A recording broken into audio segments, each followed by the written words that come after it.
Hey what's up everybody, कैसे हो आप सब। वीडियो को लाइक करो, शेयर करो और सब्सक्राइब करो। Hello students, how are you? We are discussing our chapter 4 structure of atom.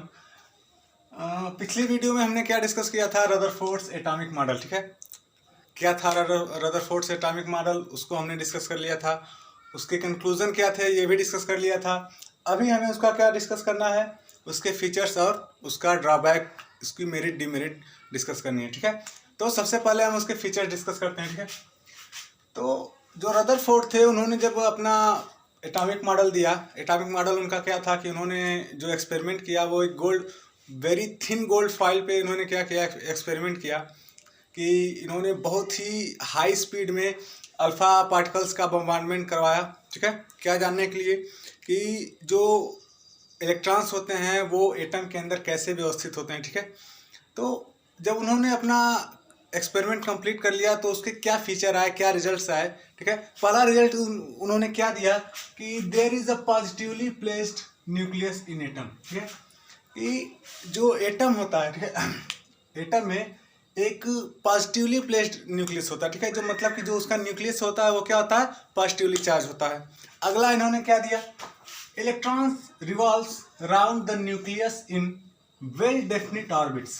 जो हमारे इलेक्ट्रॉन्स होते हैं, ठीक है, वो क्या करते हैं कि वो न्यूक्लियस के चारों तरफ एक वेल डिफाइंड ऑर्बिट में क्या करते हैं? रिवॉल्व करते रहते हैं, घूमते रहते हैं। क्लियर है?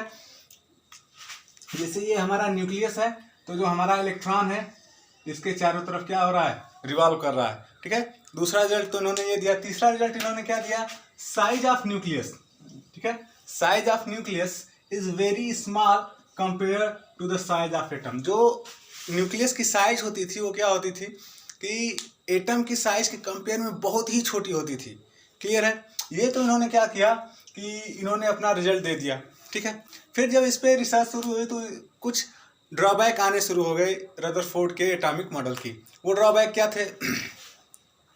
तो पहला ड्रॉबैक क्या था कि इन्होंने क्या कहा कि जो हमारे इलेक्ट्रॉन्स होते हैं वो न्यूक्लियस के चारों तरफ क्या करते हैं?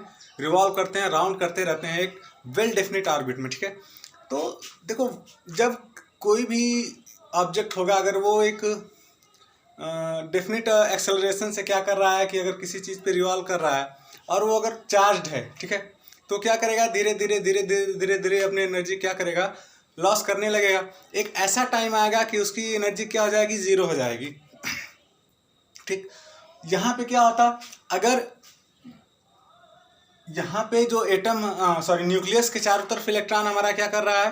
रिवॉल्व कर रहा है, एक डेफिनेट ऑर्बिट पे रिवॉल्व कर रहा है, तो एक उसका एक्सेलरेशन भी होगा। उस एक्सेलरेशन पे रिवॉल्व करते हो तो वो क्या करेगा? अपनी एनर्जी क्या करेगा? धीरे धीरे धीरे धीरे लॉस करने लगेगा। एक टाइम ऐसा आएगा कि वो अपनी एनर्जी एकदम से जीरो कर देगा, उसकी एनर्जी एकदम खत्म हो जाएगी। और जैसे ही उसकी एनर्जी खत्म हुई वो क्या करेगा? वो आके उस पर गिर जाएगा। क्लियर है? वो आके एकदम न्यूक्लियस पे गिरेगा और न्यूक्लियस क्या हो जाएगा? अनस्टेबल हो जाएगा। क्लियर है? तो यहाँ पे ये बात डिफाइन करने में रदरफोर्ड क्या हो गए? फेल हो गए। वो ये एक्सप्लेन नहीं कर पाए कि आखिर ऐसा क्या रीज़न है कि ये जो इलेक्ट्रॉन है इस न्यूक्लियस में गिरता नहीं हो, अपनी एनर्जी खोता नहीं। ठीक है, तो देखिए अकॉर्डिंग टू रदरफोर्ड्स इलेक्ट्रॉन्स रिजॉल्व round the nucleus in well definite orbit. Clear है? ये वेल डेफिनिट ऑर्बिट में क्या करता है? रिजॉल्व करता है। But electrons being charged particle will lose their energy and finally will fall into the nucleus. Clear है कि जो चार्ज हमारा जो इलेक्ट्रॉन है वो क्या है? चार्ज है, और वो जब एक एक्सेलरेशन से रिजॉल्व कर रहा है तो धीरे धीरे क्या करेगा? अपनी एनर्जी को लॉस करेगा और क्या करेगा? वो न्यूक्लियस में गिर जाएगा। This will make atom highly unstable. Highly unstable मतलब कि बहुत ही जल्दी ख़त्म हो जाने वाला, जिसकी कोई स्टेबिलिटी ना हो। क्लियर है? तो इस चीज़ को एक्सप्लेन करने में रदरफोर्ड क्या हो गए? फेल हो गए। ठीक है, तो इन सब चीज़ों को ही आगे स्टडी करके नील्स बोर ने क्या किया?